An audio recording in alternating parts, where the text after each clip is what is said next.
Hi, I'm Vanessa, and welcome to my YouTube channel, Words by Vanessa.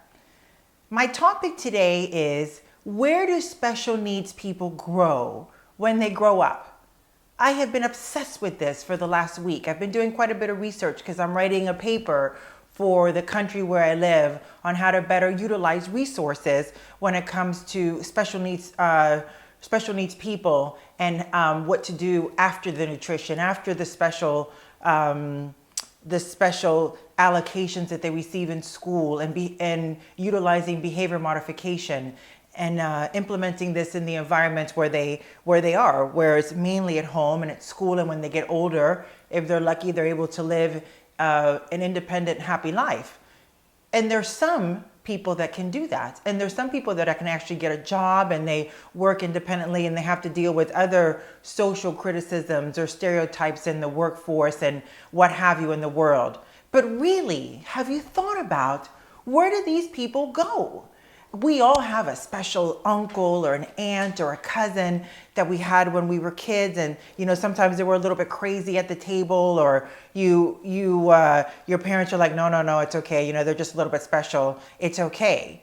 And you kind of grow up with that in the back of your head. But now I think about it in 2016, and my son is going to be 21 years old, and I know where he is, and I'm so thankful to live in a country where we do have secondary housing for special needs people, and he's cared for and catered for, I tell you, like a king. It's amazing.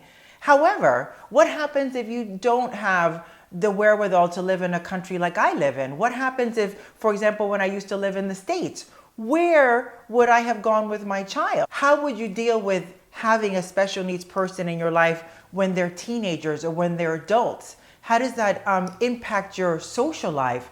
What do you do if you're married or you're single? Are you able to still maintain those close relationships that you had with your friends and family from before?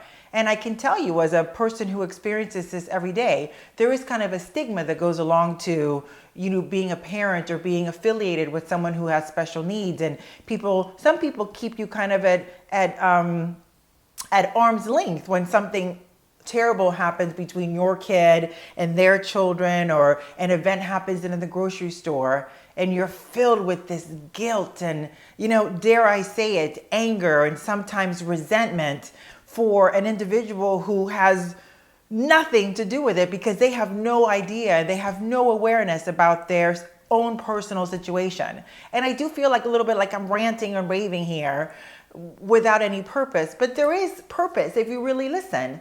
And I'm just curious, where does it go? What happens? Why do we have to deal with this guilt of being in this situation? Or why do as parents, not only of special needs people, but sometimes I swear to God, these teenagers, wow, what we could do with them, for reals. And you have a special needs teenager, wow, with the strength of a Hulk, as I can personally experience. And what happens if he bops you in the face and the police come and you have to deal with that and your neighbors see you? I mean, that's a whole other conversation in itself. So I was just thinking out loud, have any of you experienced anything like this? Do you know of a family member or a friend that's currently experiencing this? Or do you have one of those neighbors in your street that has a special needs adult person that lives with them, and there might be a periodic strip run down your neighborhood street butt naked, and the kid or the adult is as happy as it could be, but it's maybe not socially acceptable. So I would love to hear from you guys. Can you give me some information? And not only would it be beneficial for my research paper, not only here, but for what happens to people abroad, but also in general, it gives you something to think about. And I want to give a shout out to those amazing teachers that influence and help us and help our children, and the doctors and the nurses and occupational therapists and speech therapists that give so willingly and so lovingly to make sure that our family members have the absolute best opportunities that they can have. So I hope this gives you something to think about. It's Thursday, so we love every Thursday at 2 o'clock. We always drop some amazing, interesting video. Share this with 3 people you know. Don't forget to give me some feedback and let me know what you're thinking and if you've experienced anything. And as I always tell you, be good And don't forget to put a little bit of love into it. Bye.